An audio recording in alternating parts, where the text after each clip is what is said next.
വളരെ പെട്ടെന്ന് തീരുമാനിച്ചതാണെങ്കിലും ഇരു കുടുംബങ്ങളിലെയും ആദ്യ കല്യാണമായതുകൊണ്ട് തന്നെ വലിയ ആർഭാടത്തിൽ തന്നെയാണ് വിവാഹം നടക്കുന്നത്. സിദ്ധുവും ബാലയും ഓഡിറ്റോറിയത്തിലേക്കെത്തി. ഒപ്പം തന്നെ സായിയും മറ്റുള്ളവരും. അവരെ കാത്തെന്ന പോലെ ജിത്തുവും മനുവും ഗോപുവും കണ്ണനുമുണ്ടായിരുന്നു. ഒപ്പം തന്നെ മാധുവും. "നിങ്ങളെപ്പം എത്തി?" മനു ചോദിച്ചു. "അതിരാവിലെ തന്നെ ഇങ്ങെത്തി," സായി പറഞ്ഞു. "മാധു ചേച്ചിക്ക് സുഖാണോ?" സൗബി ചോദിച്ചു. സുഖാ മോളെ," മാധു മറുപടി പറഞ്ഞു. "എത്ര നാളായി ചേച്ചിയെ ഒന്ന് കണ്ടിട്ട്?" കഹത്തു പറഞ്ഞു. മാധു അതിന് വെറുതെ ഒന്ന് ചിരിച്ചു. "എടി, ഇവിടെ നിന്ന് വർത്താനം പറഞ്ഞു നിൽക്കാതെ നമുക്ക് പോയി വെൽക്കം ഡ്രിങ്ക്സ് ഒക്കെ കുടിക്കാം," ബാല പറഞ്ഞു. "ആ ശരിയാ, വാ വാ," കാർത്തു എല്ലാവരെയും വിളിച്ചു. അങ്ങനെ എല്ലാവരും അങ്ങോട്ട് പോയി. പലതരത്തിലുള്ള ഡ്രിങ്ക്സും ജ്യൂസ് ഐറ്റംസും ഒക്കെ ഉണ്ടായിരുന്നു. അങ്ങനെ അതൊക്കെ കുടിച്ച് അവിടെ നിന്നും സംസാരിച്ചു നിന്നപ്പോൾ അനിയും അവൻ്റെ കുടുംബക്കാരുമൊക്കെ എത്തിയത്. ആവണിയും ശിവാനിയും ബാലയെയും മറ്റുള്ളവരെയും കണ്ടപ്പോൾ അവരുടെ അടുത്തേക്ക് ചെന്നു. "സിദ്ധുവേട്ടാ, എങ്ങനെയുണ്ട് ഞങ്ങളെ കാണാൻ?" ആവണിയും ശിവാനിയും ചോദിച്ചു. "പിന്നെ ഏട്ടൻ്റെ അനിയത്തിമാർ സുന്ദരികളല്ലേ? പിന്നെ ഇന്ന് കുറച്ചുകൂടി സുന്ദരി കുട്ടികളായിട്ടുണ്ട്," സിദ്ധു അവരുടെ കവിളിൽ തട്ടിക്കൊണ്ട് പറഞ്ഞു. അതിന് അവർ ഒന്ന് ചെറുതായി പുഞ്ചിരിച്ചു. ആവണിയും ശിവാനിയും ഒരേ നിറത്തിലുള്ള ധാവണിയാണ് വേഷം. ഓറഞ്ചും പച്ചയും മിക്സ് ആയിരുന്ന സിമ്പിൾ ധാവണിയാണ്. ആ ഡ്രസ്സിൽ രണ്ടാളും നന്നായിട്ടുണ്ട്. "നിങ്ങൾ ഇവിടെ സിദ്ധുവേട്ടനെ മാത്രമേ കണ്ടുള്ളൂ?" "ഇത്രയും ദൂരം യാത്ര ചെയ്തു വന്ന ചില ആളുകളും ഉണ്ട്," സൗബി പറഞ്ഞു. "ഫോണിൽ കൂടി മാത്രം പരിചയമുള്ളവർ. ഇന്ന് നേരിട്ട് കണ്ടതിൽ എല്ലാവർക്കും അതിയായ സന്തോഷമുണ്ടായി." അങ്ങനെ എല്ലാവരും ഓഡിറ്റോറിയത്തിനകത്തേക്ക് കയറി ഓരോ സ്ഥലത്തായി ഇരുന്നു. അവരുടെ അടുത്തേക്ക് നടന്നു വരുന്ന ശാലിനിയെ കണ്ട് ബാലയും ആവണിയും ഒന്നമ്പരന്നു. കോളേജിൽ ആദ്യമായി കണ്ട നാൾ മുതൽ ജീൻസും ഷർട്ടുമായിരുന്നു ശാലിനിയുടെ വേഷം.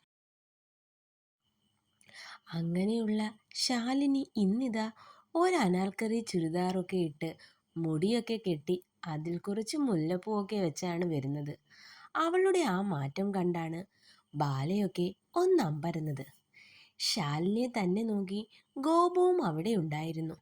ഇടയ്ക്കെപ്പോഴോ ആരോ തന്നെ ശ്രദ്ധിക്കുന്നത് പോലെ തോന്നിയ ശിവാനി അവിടെ ചുറ്റുമൊന്ന് നോക്കി. അപ്പോഴതാ അല്പം മാറി നിന്ന് തന്നെ നോക്കി നിൽക്കുന്ന ആദിയെ ശിവാനി കാണുന്നത്.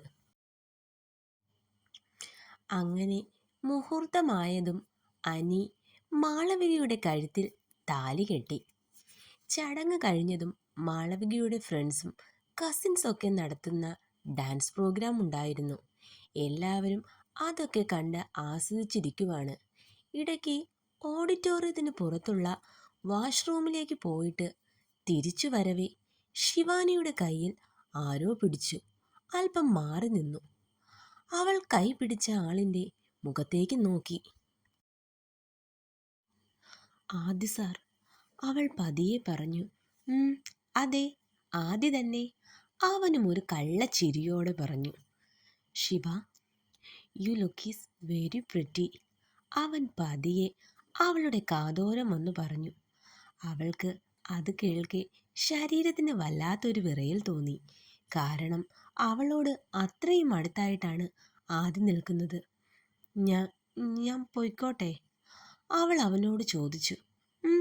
പൊയ്ക്കോ." അവനത് പറഞ്ഞത് കേൾക്കെ ശിവാനി പെട്ടെന്ന് അവിടെ നിന്നും പോയി. അവൾ പോകുന്നത് നോക്കി നിന്നു. ആദി പറഞ്ഞതോർക്കെ ശിവാനിയുടെ മുഖം നാണത്താലൊന്ന് ചുമന്നിരുന്നു.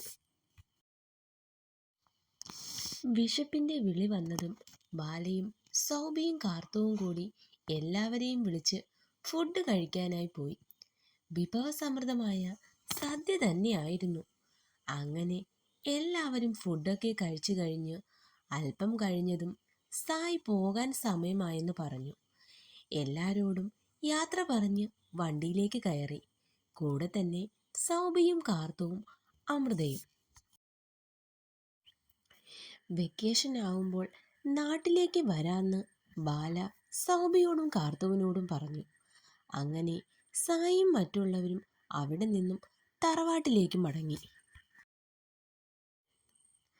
സന്ധ്യയോടടുത്ത് സിദ്ധുവും ബാലയും വീട്ടിലേക്ക് വരാൻ ബാലയെ വീട്ടിലാക്കിയ ശേഷം സിദ്ധു ഉടനെ വരാമെന്ന് പറഞ്ഞ് പുറത്തേക്ക് പോയി.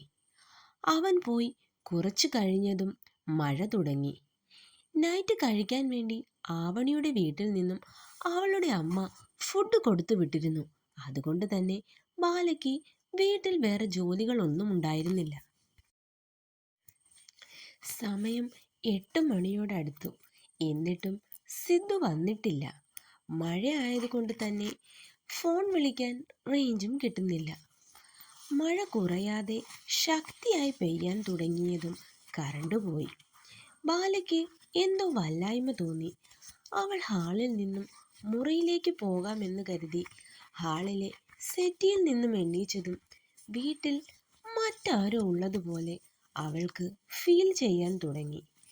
തനിച്ചായപ്പോൾ എനിക്കിതെന്തൊക്കെയാണ് തോന്നുന്നത്. സിദ്ധു ഒന്ന് വന്നിരുന്നെങ്കിൽ തനിയെ ഇരിക്കാൻ. അവൾക്ക് എന്തൊക്കെയോ വല്ലാത്തൊരു പേടി തോന്നി. അവൾ മുറിയിലേക്ക് നടന്നു. എന്നാൽ അവൾ അവിടെ നിന്നും പോയതും പുറത്തെ ജനാലയുടെ അരികിൽ ഒരു കറുത്ത നിഴൽ രൂപം നിൽക്കുന്നത് അവൾ അറിഞ്ഞിരുന്നില്ല. ആ രൂപം പതിയെ ഉമ്മറത്തേക്ക് കയറാൻ തുടങ്ങവേ പുറത്തുനിന്നും ഒരു ഹെഡ്ലൈറ്റിന്റെ വെട്ടം കണ്ടു. പെട്ടെന്ന് അയാൾ അവിടെ നിന്നും മാറി. സിദ്ധു വണ്ടിയുമായി മുറ്റത്തേക്ക് കയറി. സിദ്ധുവിനെ അവിടെ കണ്ടതും അയാൾക്ക് വല്ലാത്ത ദേഷ്യം തോന്നി. തൻ്റെ നല്ലൊരു അവസരത്തെയാണ് അവൻ നശിപ്പിച്ചു കളഞ്ഞത്. അയാൾ പതിയെ പറഞ്ഞു. ഹലോ ഫ്രണ്ട്സ്, സ്റ്റോറി ഇഷ്ടപ്പെടുകയാണെങ്കിൽ എല്ലാവരും ചാനൽ സബ്സ്ക്രൈബ് ചെയ്യാൻ മറക്കല്ലേ. അതുപോലെ തന്നെ ലൈക്ക് ചെയ്യാനും കമൻറ്റ് ചെയ്യാനും മറക്കരുത്. അപ്പോൾ നെക്സ്റ്റ് പാർട്ടുമായി ഞാൻ ഉടനെ തന്നെ എത്താം.